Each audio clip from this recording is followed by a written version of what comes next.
यहाँ कभी कोई फसाद हुआ ही नहीं। यही वजह है जो है बाहर से आदमी आए और दंगा फसाद हो। कौन आया था बाहर से? बाहर से जो मूर्ति विसर्जन वाले जो आते हैं बाहर से दूर, यहाँ से 5-6-8 किलोमीटर दूर से लेकर आते हैं। अगर बाहर के ये लोग ना हुए दाहिने बाएं के गांव के, तो यहाँ कभी कोई फसाद हुआ ही नहीं। यहाँ हमारे गुप्ता जी में अधिकतर लोग गुप्ता जी हैं और हम मुस्लिम हैं। यहाँ पर कोई फसाद कभी हुआ ही नहीं। अगर बाहर के ये लोग ना हुए दाहिने बाएं के गांव के, तो यहाँ कभी कोई फसाद हुआ ही नहीं। बहराइच जिले के महाराजगंज कस्बे में एक बार फिर अमन शांति बहाल होने की शुरुआत हो गई है। मेरे एक तरफ मोहम्मद शमीम बैठे हैं और मेरे दूसरी तरफ उमाशंकर गुप्ता बैठे हैं। और अगर एक वाइड एंगल मेरे कैमरामैन दिखाएंगे तो आपको दिखाएंगे वो दुकान जो अब खुल गई है। यानी कि एक मैकेनिक दुकान है जो हिंसा के बाद बंद हुई। अब इस तरह की तमाम दुकानें, चाहे आप इस तरफ देखें, चाहे आप सामने एक सुनार की दुकान देखें, और चाहे बगल में बनी एक फूड स्टॉल को देखें, वो फूड स्टॉल, तो दुकानों के खुलने का सिलसिला बहराइच में शुरू हो गया है, महाराजगंज में शुरू हो गया है। और उसी के साथ साथ अमन शांति का पैगाम अब यहाँ के लोग भी दे रहे हैं, फिर वो चाहे हिंदू हो और चाहे मुसलमान हो। हमारे साथ मोहम्मद शमीम, क्या नाम बताया? मोहम्मद शमीम जी। मोहम्मद शमीम जी, पूरे बहराइच में हिंसा हुई है, सबका नुकसान हुआ है, आप लोगों ने अब दुकानें यहाँ खोलनी शुरू कर दी हैं, कैसे देख रहे हैं इस पूरे मामले को और अब क्या चाहते हैं आप लोग? बस हम लोग अमन चैन चाहते हैं कि अब कोई भी दंगा फसाद ना हो, और फिलहाल तो इस वक्त तो शांति है, कोई भी फसाद कोई बवाल नहीं हो रहा है, इसलिए हम लोग दुकान खोल रहे हैं जी। उमाशंकर जी हमारे साथ हैं। उमाशंकर जी, दुकानें खुल रही हैं, आप इसी इलाके से हैं, क्या लग रहा है, ये अच्छी पहल है दुकानें खुल? बिल्कुल बिल्कुल। परसों एसडीएम साहब से बात होती है, हम लोग चाह रहे थे खुले, लेकिन थोड़ा था धीरे धीरे आदमी, चूंकि बाहर का आदमी भी आ नहीं रहा है, इसलिए थोड़ी दिक्कत है, वरना सारे लोग खोलना चाहते हैं। यहाँ गाँव का कोई मैटर ही नहीं हुआ, मैटर सब बाहर से हो गया।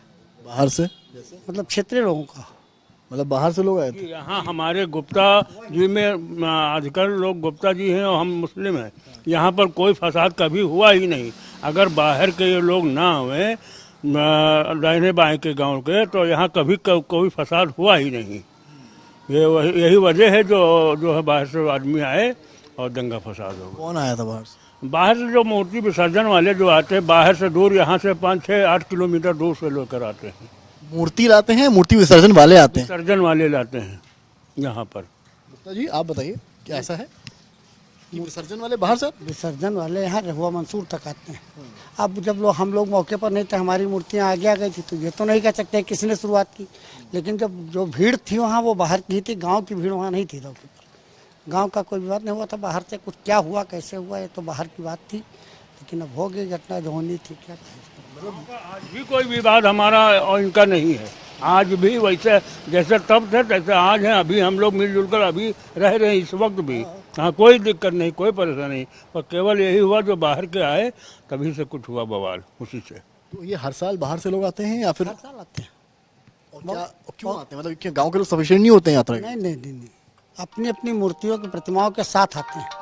वो विसर्जन एरिया में यात्रा निकल, विसर्जन यहाँ गौरिया घाट पे होता है शाम में।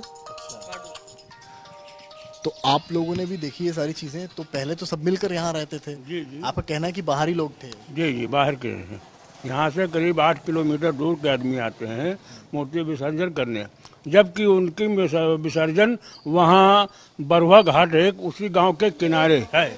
ऐसा है जिसकी वहाँ हो सकती है, वो शुरू से आ रहे हैं, वो आते हैं। अब वो नहीं जाना चाहते हैं, चूँकि यहीं शुरुआत हुई है तो वो चले आते हैं, लेकिन वो है उनका ये बात कहीं रहेगी, बरुआ पे उनके चाहते तो करते, लेकिन शुरुआत है। बरुआ पुल करीब है, वहाँ घाट भी है, वहाँ अच्छा विसर्जन करने की स्थान भी है और करीब भी है, वहाँ नहीं करते, यहाँ 8-10 किलोमीटर चलकर यहाँ आते हैं। आप मान रहे हैं कि कोई साजिश वगैरह हुई इस तरह की?